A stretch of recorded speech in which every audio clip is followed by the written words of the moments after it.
আসসালামু আলাইকুম রহমতুল্লাহ। সুপ্রিয় শিক্ষার্থীবৃন্দ, আশা করি তোমরা সবাই ভালো আছো। এই ভিডিওটা তৈরি করছি সপ্তম শ্রেণীর শিক্ষার্থীদের জন্য। 2024 সালে সপ্তম শ্রেণীর গণিত বইয়ের ষষ্ঠ অধ্যায় সর্বসমতা ও সদিশতা এর দ্বিতীয় পর্বে আজকে আমরা দেখব 129 এবং 130 পৃষ্ঠার কাজের সমাধান। এবারে আরেকটি কাগজ নিয়ে প্লেন তৈরির ধাপ 3 পর্যন্ত আগাও। দুই পাশে উৎপন্ন ত্রিভুজের সমান করে কাগজ কেটে নাও। তারপরে ধাপ 4-এর মতো করে আরেকটি ভাঁজ করো এবং আবারও দুই পাশে উৎপন্ন ত্রিভুজের আকৃতিকে দুই পাশে কাগজ কেটে নাও। এবারে এই দুই জোড়া ত্রিভুজেরই একই রকম বাহুগুলোর একটিকে আরেকটির উপরে বসাও। একটি ত্রিভুজকে আরেকটি ত্রিভুজের উপর সমানভাবে পতন ঘটাচ্ছি আমরা, তাই আমরা এইভাবে মিলিয়ে দেখাকে বলবো সমাপতন বা সুপারপজিশন। একটি ত্রিভুজ আরেকটি ত্রিভুজের উপরে সমাপতিত হয়েছে। এক্ষেত্রে একইভাবে আমরা যে কোনো জ্যামিতিক ক্ষেত্রকে পরীক্ষা করে দেখতে পারি তারা সমাপতিত হচ্ছে কিনা। দুটি ক্ষেত্র যদি সমাপতন করলে মিলে যায় তাহলেই তারা সর্বসম হবে। সুবিধাজনক ব্যাপার হলো দুটি ত্রিভুজ সর্বসম কিনা তা জানতে আমাদের সব সময় 6টি উপাদানই জানতে হবে না। আবার আমাদের ত্রিভুজকে কেটে নিয়ে একটিকে আরেকটির উপরে সমাপতন করেও সবসময় পরীক্ষা করতে হবে না। নির্দিষ্ট কিছু অংশ তুলনা করি আমরা বলতে পারবো দুটি ত্রিভুজ সর্বসম কিনা। চলো আমরা দেখি একটি ত্রিভুজ দেওয়া থাকলে সবচেয়ে কম কী পরিমাণ তথ্য ব্যবহার করে আমরা আরেকটি সর্বসম ত্রিভুজ আঁকতে পারি। আমরা আসলে এটিকে এভাবে বলতে পারি যে সবচেয়ে কম কী পরিমাণ তথ্য দেওয়া থাকলে আমরা একটি নির্দিষ্ট ত্রিভুজই পাবো। আগের শ্রেণীতে তোমরা চাঁদা, রুলার এবং কম্পাস ব্যবহার করতে শিখেছো নিশ্চয়ই। আমরা এবারে হাতে কলমে বেশ কিছু ত্রিভুজ নিজেরা এঁকে দেখব কখন কোন তথ্য ব্যবহার করে আমরা একটি ত্রিভুজ পেতে পারি। কাজটা কি দেখো, নিচে তথ্যগুলো ব্যবহার করে তোমরা একটি ত্রিভুজ এবিসি আঁকো চাঁদা এবং রুলার ব্যবহার করে। এক, ত্রিভুজের বিসি বাহু 3 সেন্টিমিটার লম্বা আর এই বিন্দু থেকে বিসি বাহুর উপরে আঁকা লম্বের দৈর্ঘ্য 2 সেন্টিমিটার। ঠিক আছে, এই দেখো বিসি বাহু হচ্ছে 3 সেন্টিমিটার লম্বা আর এবি অর্থাৎ এই যে লম্বটা আছে এটার দৈর্ঘ্য হচ্ছে 2 সেন্টিমিটার। সমাধান দেখি আমরা। এখানে এ সমান 3 সেন্টিমিটার, বি সমান 2 সেন্টিমিটার নিয়েছি। রুলার ব্যবহার করে এবিসি ত্রিভুজের উপর বিসি বাহুর দৈর্ঘ্য এ সমান 3 সেন্টিমিটার এবং এই বিন্দু থেকে বিসি বাহুর উপর লম্ব বি সমান 2 সেন্টিমিটার নেই। এখন বিসি এর উপর বিভিন্ন স্থানে চাঁদার সাহায্যে লম্ব আঁকি। এই দেখো আমরা হচ্ছে এখানে বিসির উপর এবি লম্ব নিয়েছি 2 সেন্টিমিটারের। ঠিক আছে, এই যে এটা। আবার এখানে বিসির উপর আমরা হচ্ছে এই পয়েন্ট থেকে 2 সেন্টিমিটার লম্ব এঁকেছি। আবার এখানে বিসির উপর এখানে এই পয়েন্ট নিয়ে 2 সেন্টিমিটার লম্ব এঁকেছি। তো লম্ব আঁকার ফলে এখানে দেখো এইভাবে ত্রিভুজ হয়েছে। এখানে ত্রিভুজটা এরকম হয়েছে, এখানে হচ্ছে এরকম। তিনটা ত্রিভুজ তিন রকম হয়েছে, কিন্তু এক একটি লম্বের অবস্থান এক এক ধরনের হওয়ার ফলে প্রতিটি ত্রিভুজ দেখতে কিন্তু এক এক রকম। দুটি তথ্য দেওয়া থাকায় নির্দিষ্ট ত্রিভুজ আঁকা সম্ভব হয়নি। এটি নির্দিষ্ট ত্রিভুজ আঁকতে 3টি তথ্য সবসময় প্রয়োজন। খেয়াল করে দেখো এক একটি লম্বের অবস্থান এক এক ধরনের হওয়ার ফলে এক একটি ত্রিভুজ দেখতে এক এক রকম হয়েছে। তোমাদের ক্লাসের সবাই হয়তো আলাদা আলাদা ত্রিভুজ পাবে, অর্থাৎ কেবলমাত্র এই দুটি তথ্য দিয়ে আমরা একটি নির্দিষ্ট ত্রিভুজ আঁকতে পারছি না। এবারে এবিসি ত্রিভুজের জন্য ভিন্ন দুটি তথ্য চেষ্টা করে দেখা যাক। এবি বাহুর দৈর্ঘ্য 4 সেন্টিমিটার আর বিসি বাহুর দৈর্ঘ্য 5 সেন্টিমিটার দেওয়া আছে। নিচে 3টি সম্ভাব্য ত্রিভুজ এঁকে দেখানো হলো। তোমরা আরও ভিন্ন ভিন্ন ত্রিভুজ পেতে পারো। এই দেখো আমাদের বলা ছিল যে এবির দৈর্ঘ্য 4 সেন্টিমিটার আর বিসির দৈর্ঘ্য 5 সেন্টিমিটার। আমরা এরকম ত্রিভুজ আঁকতে পারি। আবার এভাবেও আঁকতে পারি 4 সেন্টিমিটার 5 সেন্টিমিটার। এভাবেও আঁকতে পারি 4 আর 5 সেন্টিমিটার নিয়ে। অনেকভাবে আঁকতে পারো তুমি। এবারও তোমরা লক্ষ্য করে দেখতে পাবে যে এক একজনের এক এক ধরনের ত্রিভুজ আঁকা হয়েছে।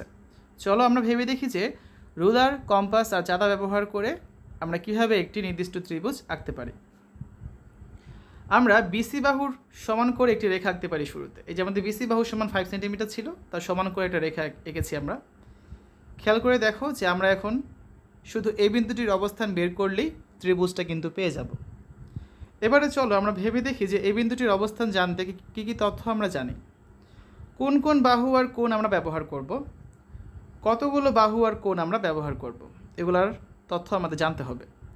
লক্ষ্য করে দেখো উপরের কাজগুলোতে আমাদের কোনো কোণের পরিমাপ জানা ছিল না। প্রথমটিতে আমরা শুধু একটি বাহু এবং অপর বিন্দু থেকে লম্ব দূরত্ব জানতাম। দ্বিতীয়টিতে আমরা শুধু দুটি বাহুর পরিমাপ জানতাম। কাজেই আমরা এবিসি ত্রিভুজের জন্য 3টি তথ্য নিয়ে লেখার চেষ্টা করে দেখি। চলো। 1, এবি বাহু 4 সেন্টিমিটার দেওয়া আছে, বিসি বাহু 5 সেন্টিমিটার দেওয়া আছে এবং কোণ বিসিএ দেওয়া আছে 40 ডিগ্রি। ঠিক আছে, এই যে 3টা তথ্য দেওয়া আছে 4 সেন্টিমিটার, 5 সেন্টিমিটার এবং হচ্ছে 40 ডিগ্রি, এগুলো দ্বারা একটা ত্রিভুজ কিন্তু আঁকা সম্ভব। এক্ষেত্রে প্রথমের 5 সেন্টিমিটার বাহুর সি বিন্দুতে 40 ডিগ্রি কোণ এঁকে নিই। এই যে এখানে হচ্ছে 5 সেন্টিমিটার হচ্ছে বিসি বাহুর দৈর্ঘ্য, এখানে সি বিন্দুতে আমরা হচ্ছে ডিগ্রি একটা কোণ এঁকেছি। এই যে এই কোণটা হচ্ছে কত 40 ডিগ্রি, ঠিক আছে। এরপরে কি আছে, তারপর রুলারের শূন্য বিন্দুটি বি বিন্দুতে বসিয়ে দেখো 4 সেন্টিমিটারের সাথে বিসি ছাড়া অপর বাহুটি কখন মিলে যায়। এই যে 4 সেন্টিমিটারটা আছে তার সাথে হচ্ছে আমাদের এখানে যে 45 ডিগ্রি কোণ আমরা এঁকেছি এই কোণটা কোথায় মিলে যাবে সেটা দেখতে হবে। এখানে মিলে গেছে এই পয়েন্টটাতে, সেটি হবে আমাদের কাঙ্ক্ষিত এ বিন্দু। এই যেখানে মিলেছে এটা হচ্ছে এ বিন্দু। তাহলে আমরা এই যে এ বি সি একটা ত্রিভুজ পেয়ে যাচ্ছি, যেখানে এ বির মান দেওয়া ছিল কোশ্চেনে 4 সেন্টিমিটার, বিসির মান দেওয়া ছিল 5 সেন্টিমিটার এবং এই যে কোণ বিসিএ যেটা আছে এই কোণটার মান দেওয়া ছিল 40 ডিগ্রি। এই যে এই তিনটা মান যখন দেওয়া আছে অর্থাৎ দুইটা বাহু একটা কোণের মান, তখন কিন্তু আমরা কাঙ্ক্ষিত ত্রিভুজ আঁকতে পেরেছি। এবার তোমরা দেখবে ক্লাসের সবার ত্রিভুজটা কিন্তু একই রকমই হবে। খেয়াল করে দেখো যে এবারে আমরা একটি নির্দিষ্ট ত্রিভুজ কিন্তু পাইনি, দুটি ভিন্ন ত্রিভুজ পেয়েছি। এই যে দেখো, কারণ ভিন্ন ত্রিভুজ পেলাম কেন, খেয়াল করবে তোমরা এখানে যে আমরা 4 সেন্টিমিটার, এই যে 4 সেন্টিমিটার আছে এটা কিন্তু আমাদের কোনো নির্দিষ্ট করে বলা ছিল না। তা ক্লাসের সবার একরকম করে কীভাবে হবে ত্রিভুজ, হয় এটার মতো হবে, নাহলে এটার মতো হবে, নাহলে অন্যভাবে হতে পারে। এর কারণ কি, কারণটা এখানে বুঝো। এই একটা ত্রিভুজ যখন আমরা আঁকবো এই কোণটা আমাদের দেওয়া ছিল, তাই না? কিন্তু এই যে 4 সেন্টিমিটার আমরা নিয়েছিলাম এখানে, এটা কীভাবে নেব 4 সেন্টিমিটার, এভাবেও নিতে পারি, আমরা তো এভাবেও নিতে পারি, আবার এভাবেও নিতে পারি। তো যেভাবে নিবে তার উপর ডিপেন্ড করে কিন্তু ত্রিভুজটা আঁকা হচ্ছে। তাহলে আমরা কি বলতে পারলাম যে দুইটা বাহু এবং একটা কোণ দেওয়া থাকলে কিন্তু ত্রিভুজটা আঁকা সম্ভব না, ঠিক আছে। তার মানে সবসময় তিনটি তথ্য জানা থাকলেই যে আমরা সর্বসম ত্রিভুজ আঁকতে পারছি এমনটা কিন্তু না।